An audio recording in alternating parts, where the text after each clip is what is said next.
What we have witnessed really over and over again, working with like hundreds and hundreds of couples over the years, is that they find a way back to themselves, first and foremost to their own intimate self. How can I be intimately connected with my beloved if I'm not intimately connected with myself? They're usually looking for some kind of relief from something that has been a problem in their relationship, or they want a relationship, or something that seems to be out of their possibility of creating.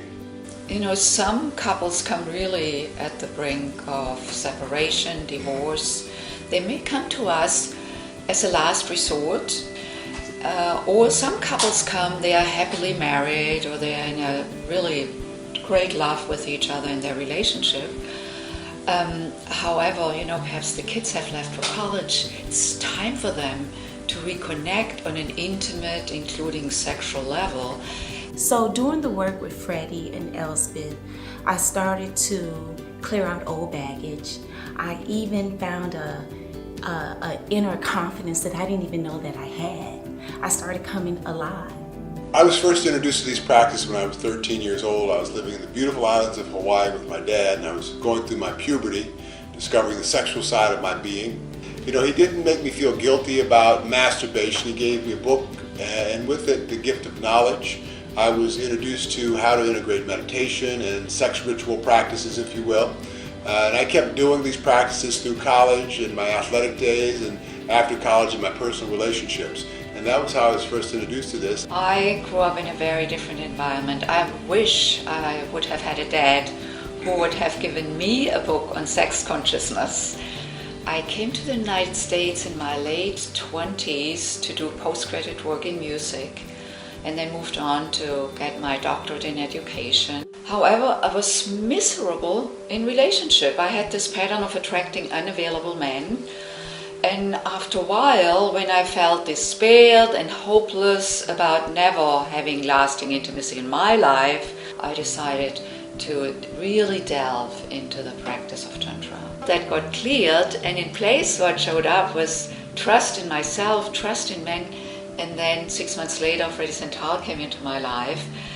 In that workshop, I really, a lot of the work just really came together for me. And I realized that I don't have to wait for anybody to have my access to my power in my life and my vitality. A lot of the times before, I was always waiting for other people. And that was just an amazing thing that came out of that workshop.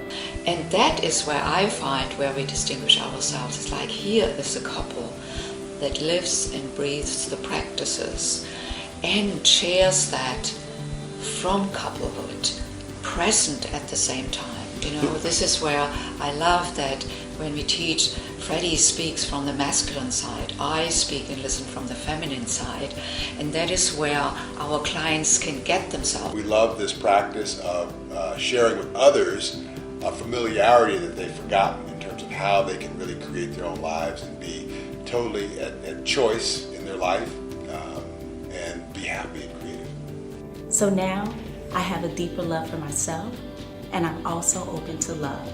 And then of course that requires practice, and then also another level is where we teach them certain sexual rituals, both dedicated, one of them to the woman and the other one to the man. And in that whole gestalt of practices and learning, a shift occurs. We have pretty much a 90% success rate. When people come here and commit themselves to the work, then things can open up.